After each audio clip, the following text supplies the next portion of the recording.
tiga. Ya, baik. Bismillahirrahmanirrahim. Assalamualaikum warahmatullahi wabarakatuh. Waalaikumsalam warahmatullahi wabarakatuh. Ya, kembali lagi bersama kami kelompok 1 Kewarganegaraan Teknik Industri A. Jadi pada kesempatan kali ini kami ingin memaparkan presentasi kami melalui video Zoom seperti biasa. Sebelumnya, jangan lupa untuk selalu mensubscribe, like, dan share channel Pak Rahmatullah Jafar, karena di sana berisi tentang pelajaran-pelajaran MKU, khususnya bagi mahasiswa Universitas Hasanuddin. Nah, pada kesempatan kali ini, izinkan kami untuk menjelaskan mengenai harmoni kewajiban dan hak negara dan warga negara di bidang pendidikan. Nah, sebelum masuk ke dalam materi, izinkan kami untuk memperkenalkan anggota-anggota kelompok kami. Yang pertama ada Amirullah, yang kedua Nelson Albert, yang ketiga saya sendiri Ziljan Al-Ghifari, yang keempat Muhammad Fadlur Rahman, yang kelima Andi Muhammad Farrozi, dan yang keenam Hela Fani. Nah, langsung kita masuk kepada materi pertama yang akan dijelaskan oleh saya sendiri.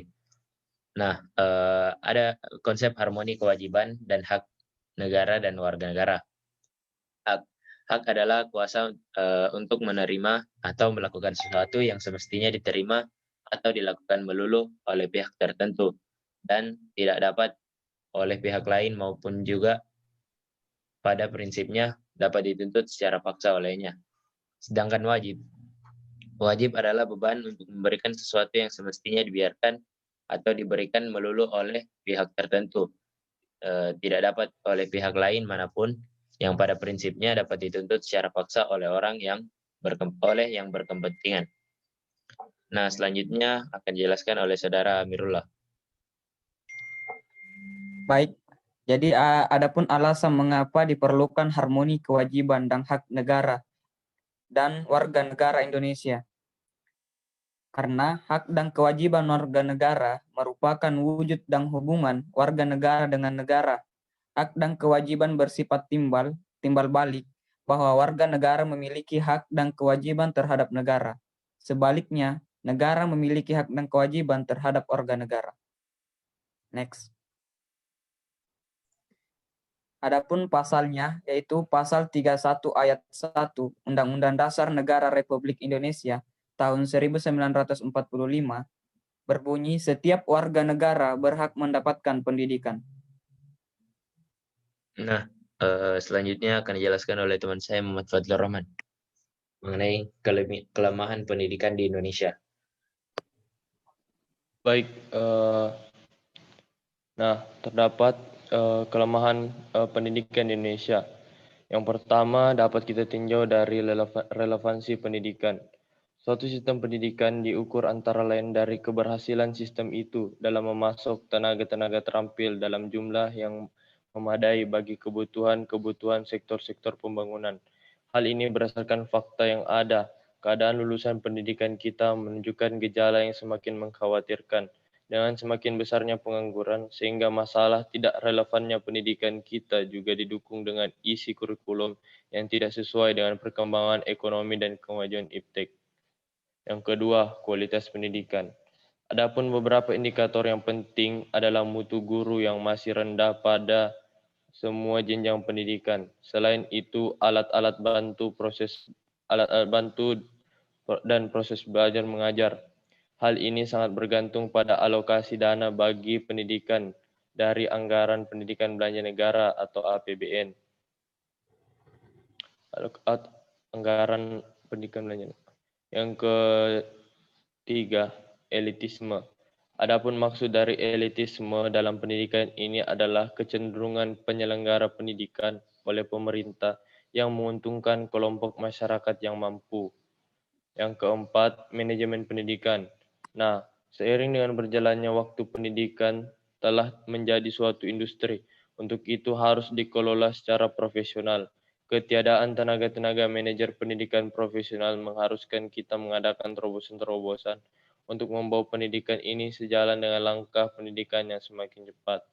Nah, untuk kita sebagai negara Indonesia dapat memberikan pendidikan yang lebih baik, maka kita harus memperbaiki kelemahan-kelemahan dalam bidang pendidikan di Indonesia.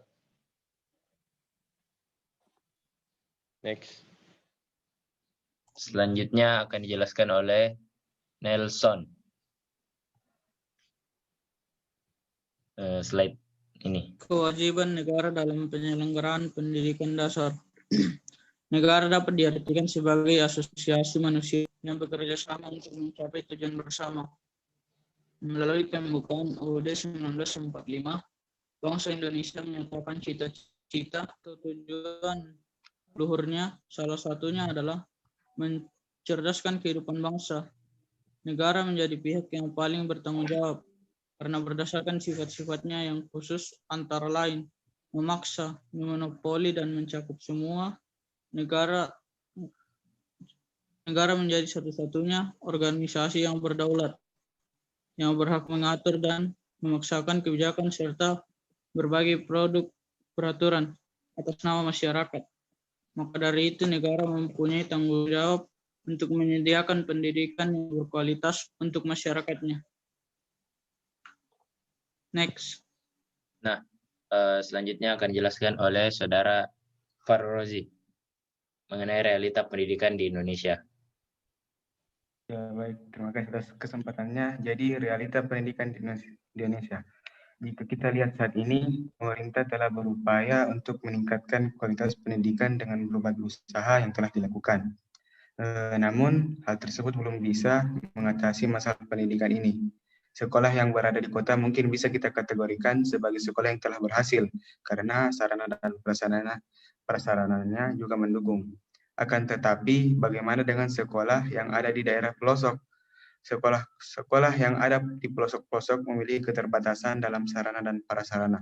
Seperti yang telah diberitahukan pada beberapa waktu yang lalu, diberitakan ada sekitar 2.000 ruang kelas yang ada di Kabupaten Indramayu, Jawa Barat, dalam kondisi yang memprihatinkan dan tidak layak untuk dipakai. Tidak hanya itu, ada beberapa sekolah yang kekurangan tenaga pengajar dan fasilitas lainnya. Masalah pendidikan ini akan sangat sulit untuk diatasi jika tidak ada kerjasama pemerintah dengan masyarakat. Kerjasama ini sangatlah dibutuhkan demi tercapainya cita-cita bangsa Indonesia yang terkandung dalam pembukaan Undang-Undang Dasar 1945 alinea keempat yang menyatakan bahwa cita-cita bangsa Indonesia adalah mencerdaskan kehidupan bangsa. Ya, dan yang terakhir mengenai next kesimpulan yang dijelaskan oleh Saudari Hella.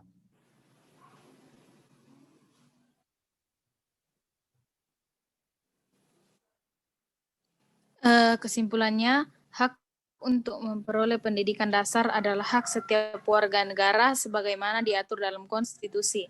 Dan pemenuhan terhadap hak tersebut adalah penghargaan besar bagi hak asasi manusia. Untuk itu, sudah sepatutnya pemerintah konsekuen dan konsisten dalam mengalokasikan anggaran pendidikan sebesar 20% dari anggaran pendapatan dan belanja negara atau APBN, serta dari anggaran pendapatan belanja daerah atau APBD, sebagaimana diamanat konstitusi. Namun bila hak untuk memperoleh pendidikan dasar tersebut tidak terpenuhi, maka menambah panjang deretan kebodohan di tanah air. Perlu kita pahami bahwa kebodohan adalah sumber penindasan bagi umat manusia. Jika sampai dengan saat ini, negara tidak melaksanakan kewajibannya dalam memenuhi hak warga negaranya untuk memperoleh pendidikan dasar, maka negara telah melakukan pelanggaran terhadap hak asasi manusia dan pelanggaran konstitusi. Indonesia merupakan negara hukum yang telah menjamin dan mengatur upaya perlindungan hukum terhadap hak atas pendidikan dasar bagi warga negara Indonesia yang berumur 7-15 tahun. Meskipun demikian, angka putus sekolah di Indonesia masih sangat tinggi. Juga masih banyak sarana-prasarana di berbagai daerah dan kondisi sangat mengkhawatirkan. Oleh karena itu, masih diperlukan banyak perbaikan pada pemerataan pembangunan di bidang pendidikan. Nah, mungkin dengan pembacaan kesimpulan atau penjelasan kesimpulan, maka berakhirlah presentasi kami kali ini. Lebih dan kurangnya mohon dimaafkan. Saya Ziljan Al-Ghifari mewakili kelompok 1 mengucapkan terima kasih. Assalamualaikum warahmatullahi wabarakatuh. Waalaikumsalam warahmatullahi wabarakatuh. Waalaikumsalam.